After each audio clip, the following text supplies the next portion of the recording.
ನಮ್ಮ ಇಂಡಸ್ಟ್ರಿಯಲ್ಲಿ ಒಗ್ಗಟ್ಟಿಲ್ಲ, ಕೆಲವೊಂದ್ ಕಡೆ ಫ್ಯಾನ್ ವಾರು ಸ್ಟಾರ್ ವಾರು ಅನ್ನೋ ಹೆಸರಿನಲ್ಲಿ ಇಂಡಸ್ಟ್ರಿ ಹೊಡೆಯುವಂತ ಕೆಲಸಗಳಾಗ್ತಾ ಇದೆ.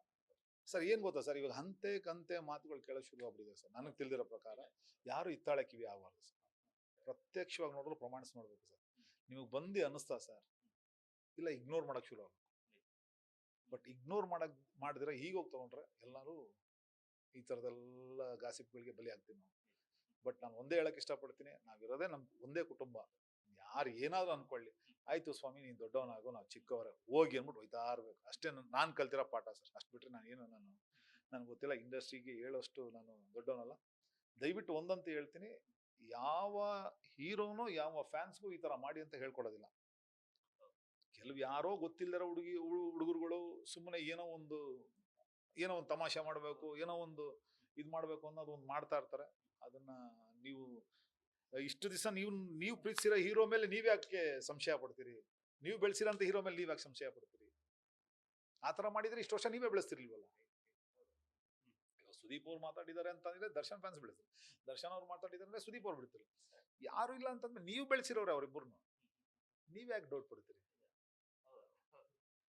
ಇಗ್ನೋರ್ ಮಾಡ್ಬಿಡಿ. ನಿಮ್ ಹೀರೋಗಳ ಬಗ್ಗೆ ನಿಮ್ಗೆ ಗೊತ್ತಿರ್ಬೇಕು. ಸುಮ್ನೆ ಯಾಕೆ ಆರ್ಗ್ಯುಮೆಂಟ್ ಮಾಡ್ಕೊಂಡು ಹೋಗ್ತೀರಿ? ಯಾರು ಅಲ್ಲ, ನೀವುಗಳು ಬೆಳೆಸಿರೋಂಥ ಒಂದು ಅವರ ಒಂದು ಆಲದ ಮರಗಳು ಎರಡು. ಅದರಿಂದ ಎಷ್ಟೋ ಜನ ಅನ್ನ ತಿಂತಾರೆ. ನಮ್ಮ ಇಂಡಸ್ಟ್ರಿನ ಹಾಳು ಮಾಡಕ್ ಹೋಗ್ಬೇಡಿ ಅಷ್ಟೇ. ನಾನು ಈ ಮುಖಾಂತರ ಎಲ್ಲರೂ ಕೇಳ್ಕೊಂತೀನಿ ಅಷ್ಟೇನೇನು. ರೈಟ್ ಆರ್ ರಾಂಗ್ ಗೊತ್ತಿಲ್ಲ ಮೇ ಬಿ.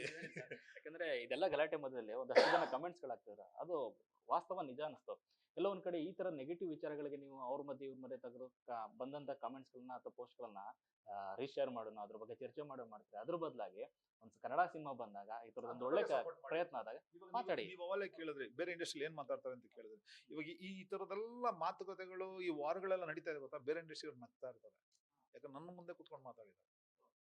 ಅವ್ರು ನಮ್ಗೆ ಹೆಂಗಾಗಿರುತ್ತೆ, ನಾನು ಸುಮ್ಮನೆ ಗೊತ್ತಿಲ್ಲದ್ರೆ ಹಿಂಗೆ ತಲೆ ಬಗ್ಸ್ಕೊಂಡು ಸೈಡಿಗೆ ಬರ್ತಾ ಇರ್ತೀನಿ. ಅಂದ್ರೆ ಇಮಿಡಿಯೇಟ್ ಹೋಗಲ್ಲ ನಾನು. ಹೌದಾ ಸರ್, ಗೊತ್ತಿಲ್ಲ ಸರ್, ನಾನು ಅಬ್ಸರ್ವ್ ಮಾಡಿಲ್ಲ ಸರ್, ನಾನು ನೋಡಿಲ್ಲ ಸರ್ ಅಂದ್ಬಿಟ್ಟು ನಾನು ಸೈಲೆಂಟ್ ಆಗ್ಬಿಡ್ತೀನಿ. ಅಂದ್ರೆ ಅಲ್ಲಿ ನಾವ್ ಇನ್ಸಲ್ಟ್ ಆಗ್ತಾ ಇದೀವಿ. ಆ ಥರ ಆಗಕ್ ಬಿಡಬೇಡಿ. ಇದೇ ತೆಲುಗಲ್ಲಿ ನಮ್ಮ ಬಗ್ಗೆ ಉಲ್ಟಾ ಮಾತಾಡ್ತಾರೆ, ಹಂಗಾಗಕ್ ಬಿಡಬೇಡಿ.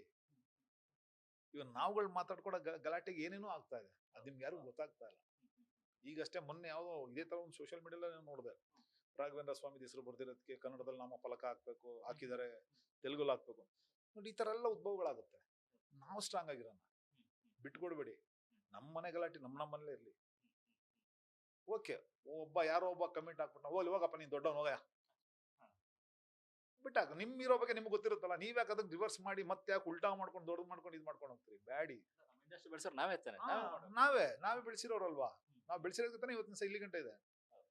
ನಾನ್ ತಿಳಿದಂಗೆ ಸರ್, ಓಪನ್ ಆಗಿ ಹೇಳ್ತೀನಿ ಸರ್, ಅಣ್ಣವರಾಗಿರ್ಬೋದು, ವಿಷ್ಣು ಅವ್ರದ್ದಾಗಿರ್ಬೋದು, ಶಂಕರ್ ನಾಗ್ ಸರ್ ಆಗಿರ್ಬೋದು, ಅಂಬರೀಷ್ ಅಣ್ಣ ಆಗಿರ್ಬೋದು, ಯಾರು ಯಾವುದೇ ಕಾರಣಕ್ಕೂ ಅವ್ರು ನೋಡ್ಬೇಡಿ, ಇವ್ರು ನೋಡ್ಬೇಡಿ, ಇದ್ ಮಾಡ್ಬೇಡಿ, ಅದ್ ಮಾಡ್ಬೇಡಿ ಅಂತ ಯಾರು ಹೇಳಿದವ್ರು ಅಲ್ವೇ ಅಲ್ಲ.